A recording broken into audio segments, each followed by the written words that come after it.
Всем доброго утра. У нас вот такая вот погода, выпал снежок. Посмотрите, вот уже на дорожках снег, нужно его подметать. Вот, уже минусовая температура, достаточно холодно. Я стою, жду такси, вызвала такси, еду в соседний городок, туда, где покупала газовую плиту, которая у меня неожиданно сломалась, лопнуло жаропрочное стекло внутри плиты во время готовки прямо. Вот, но она на гарантии. Нужно написать заявление на гарантийный ремонт. Вот. И еду в этот соседний городок писать вот это заявление, в общем. У нас выпал легкий снежок. Вот на дорожке уже кошки натоптали, я натоптала. Нужно подметать. Постелила вот эти дорожки на крыльцо.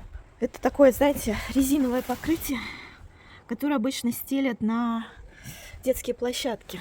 И оно не скользкое, очень удобное. В общем, жду такси. Соседний городок, куда я отправилась, находится чуть дальше, чем наш районный центр. И такси туда стоит примерно в 4 раза дороже, чем до районного центра. Но поскольку у меня возникла такая необходимость, нужно было написать заявление. Вот, поэтому пришлось ехать, что поделать. И я заодно зашла здесь на местный рынок. Очень колоритный рынок, очень он мне напомнил рынок в 90-е в нашем городе, Нижнем Новгороде. Когда были 90-е, я помню, мы с мамой ходили на такие рынки. Давно я такого не видела, как будто бы в машине времени оказалась. Ну, в общем-то, мне очень он понравился. Я там даже кое-что себе присмотрела. Ну, а мне нужно было зайти в ДНС. В ДНС, значит, уже привезли мою плиту, доставили. Я здесь ее уже посмотрела, все ли с ней в порядке, нормально ли прошла транспортировка. Эту плиту я покупала в марте месяце этого года, и прямо во время готовки, запеканки в духовке лопнуло стекло второе жаропрочное. И вот в такую крошку оно превратилось. Было, конечно, страшновато. Написала я заявление в итоге на гарантийный ремонт. Не знаю, посмотрим, что будет. Сказали, что нужно ждать 45 дней, либо отремонтируют, либо мне можно будет ее заменить на другую. В общем, я закупилась еще продуктами в этом городке и отправилась обратно домой. Дома меня ждал настоящий снегопад. Зима, видимо, не пошутила с первым снегом, и он у нас выпал так основательно. Вот, но я люблю такую погоду, когда только-только начинает выпадать снег, сразу такое, знаете, праздничное настроение. У меня приятные ассоциации с первым снегом. Дело в том, что у меня зимой день рождения, а также зимой, как вы знаете, Новый год, праздник, волшебства. В это время года очень хочется верить в чудо. Хочется верить, что мечты все-таки сбываются. Ну, зачастую мы, конечно, сами сбываем свои мечты, но иногда они сбываются и без нашего участия. Так что вера в Деда Мороза есть и у каждого взрослого, я думаю. Так, друзья, сейчас я собираюсь сходить в магазин, заодно выкину мусорный пакет. И вот здесь на дорожке, видите, такая вот история. Сейчас нужно ее подмести от снега. Уже коты утоптали ее лапами. Так интересно, забавно, лапки. Ну а пока буду подметать дорожку, буду снимать вам, как я подметаю эту дорожку. И поможет мне в этом мой оператор. Посмотрите, познакомьтесь. Оператор Селфи Палкович это называется.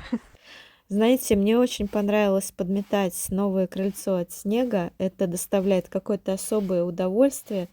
Сразу внутри как-то тепло, уютно от этого. Видимо, какие-то приятные ассоциации с детства. И плюс еще я вспоминаю, как в прошлом году я подметала от снега разбитый бетон возле своей двери, возле веранды. В общем, тогда мне мало доставляло удовольствия убираться возле веранды, но в этом году это просто атмосферное действо такое. В общем, мне очень приятно. Поскольку уже снежок, сегодня в магазин я не еду на велосипеде, как видите. Мой велик грустно припаркован на веранде, надо будет его уже заносить в дом, в чулан прятать от морозов. Вот. Поэтому велик оставляем дома, он одиноко стоит. И сегодня я иду в магазин пешком. прогуляюсь пешком. Есть такая возможность, слава богу. Сегодня выходной. Крыша моего дома уже покрылась снегом. Смотрите, как здорово. Сразу такое, знаете, новогоднее настроение, да? Вот. Так, друзья, скоро начнется чистка снега. Сезон чистки снега. И пора доставать санки. Посмотрите. Вон Кнопа выбежал гулять. За мной пошла. Тащу тяжеленный пакет с мусором. Блин, непривычно. Обычно я его вожу на велике. Ну ладно, сегодня без санок пока. Просто схожу так. Пока, а потом буду с санками ходить уже. Так сразу свежо на улице. Красиво. Вы только посмотрите. Это гуси. Гуси на белом снегу. Видели когда-нибудь гусей на снегу? Такие прикольные троицы. А ты что злишься? Что ты злишься? Хватит злиться, Филька. О, уточки еще. Вот. Ой, какие хорошенькие. Дунай, как у тебя дела, Дунай? Все нормально? Привет, привет. О, кажется, еще уточки. Они почему-то зимой гуляют. Я еще не видела, как они зимой гуляют. Посмотрите. Целое стадо уток. Привет, друзья. Как у вас дела? Можно пройти? Ой, такие невозмутимые все стоят. Посмотрите на них. Особенно вот этот парень серьезный. Вот здесь еще маленькие есть, вот такие. Вот. И главное, стоят прямо посреди дороги, хоть бы что, даже не уходят. Знаете, я не особо расстроилась из-за поломки газовой плиты, поскольку у меня есть русская печь и электрическая плита. На них я буду готовить, пока мне ремонтируют газовую плиту. Ну а сегодня мне нужно из сарайчика привезти дрова для русской печи.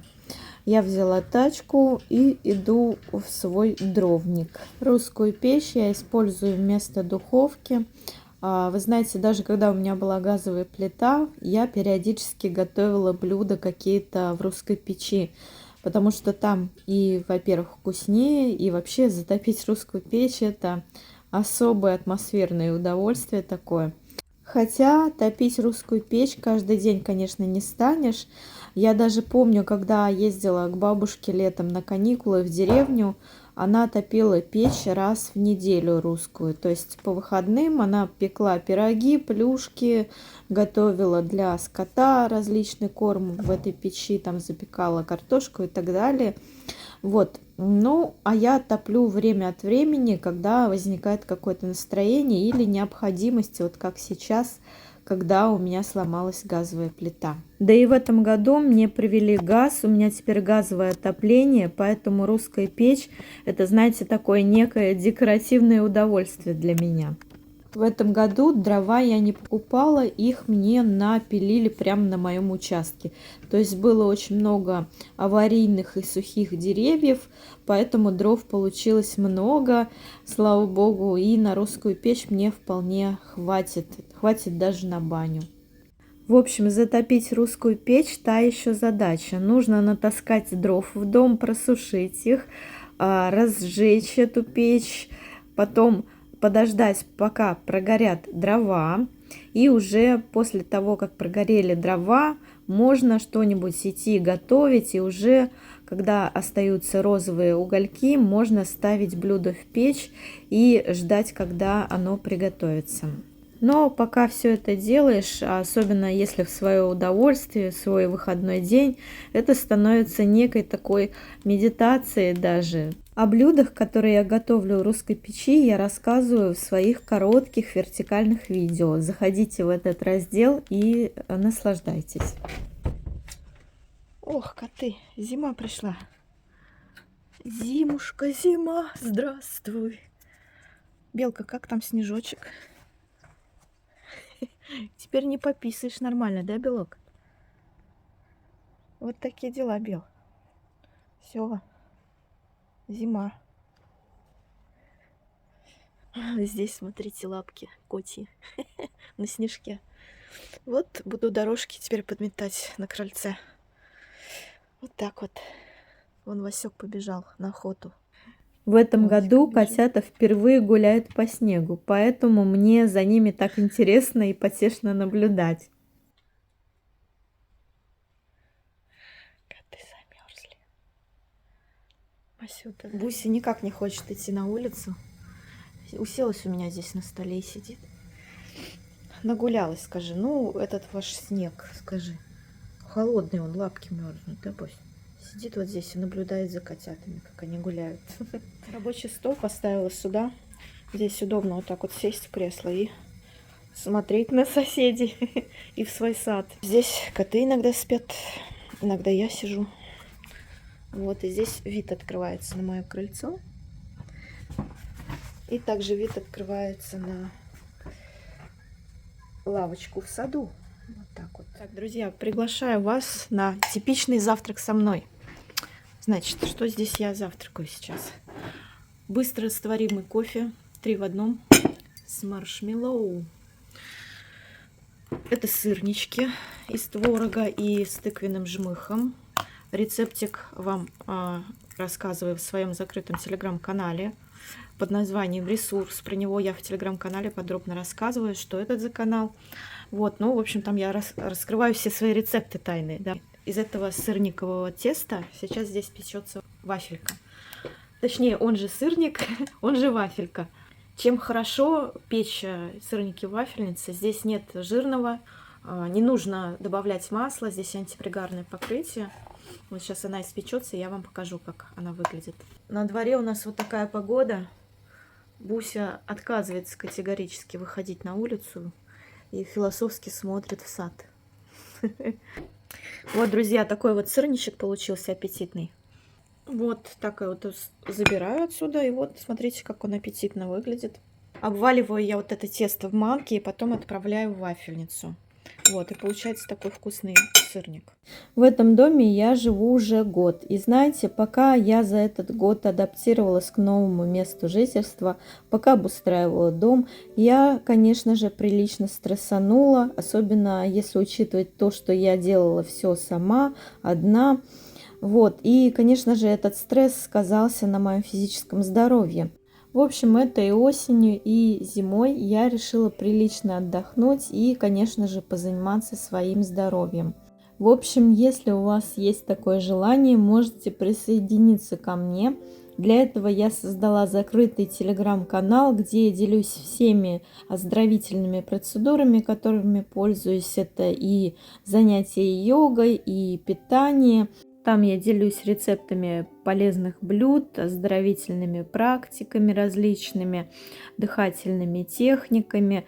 Также там мы будем общаться на тему психологии, потому что все болезни от нервов в первую очередь. Этот закрытый телеграм-канал платный, конечно же, поэтому если кто-то заинтересовался, пишите мне в личку в телеграме. Все ссылки вы найдете под этим видео. Я расскажу вам более подробно обо всем. Ну а на сегодня все. Всех благодарю за внимание. Увидимся с вами в следующих видео. Пока-пока.